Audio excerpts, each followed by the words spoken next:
இன்னைக்கு தளபதி விஜயோட பர்த்டே ஸ்பெஷலா வந்து நேத்து ராத்திரி ஜனநாயகன் படத்துல இருந்து வந்து கிளிம்ஸ் வந்து ரிலீஸ் பண்ணியிருந்தாங்க.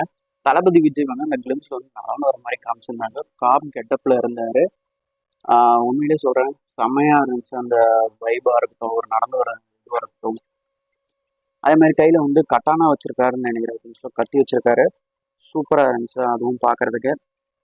டாப் கெட்டப்ல இருக்காரு இந்த படத்துல. இன்னும் வேற என்னென்ன இருக்குன்றத நமக்கு கூடிய சீக்கிரத்தில் ரிவீல் பண்ணுவாங்க. யாருன்னு கிளிப்ஸை பார்க்கல, சீக்கிரமா பார்த்தேன். டேரக்டர் நெல்சன் பர்த்டே ஸ்பெஷலாக நேற்று வந்து கேக் கட் பண்ணியிருந்தாங்க. சூப்பர் ஸ்டார் யோகி பாபு அவங்கெல்லாம் வந்து கூட இருந்திருந்தாங்க. அந்த கிளிப்ஸ் தான் நான் இப்போ ஆட் பண்ணியிருக்கேன். ஜெயிலர் 2 வேற லெவலில் இருக்க போகுதுன்னு நினைக்கிறேன் கைஸ். மோகன்லாலோட திருஷ்யம் 3 பற்றி நேற்று வந்து அனௌன்ஸ்மெண்ட் பண்ணியிருந்தாங்க. அக்டோபர்லேருந்து ஷூட்டிங் ஸ்டார்ட் பண்ண போகிறாங்க அப்படின்ற மாதிரி சொல்லியிருக்காங்க. யாரெல்லாம் திருஷ்யம் 3க்காக வெயிட் பண்ணுறீங்கன்னு கமெண்ட்ல சொல்லுங்க. நேற்று எல்வின் பர்த்டே ஸ்பெஷலாக வந்து புல்லட் மூவிலேருந்து போஸ்டர் வந்து ரிலீஸ் பண்ணியிருந்தாங்க. இந்த படத்தில் லாகவா லாரன்ஸ் அப்புறம் எல்வின் இவங்க 2 பேரும் சேர்ந்து நடிச்சிருக்காங்க, பிரதர்ஸ் 2 பேருமே.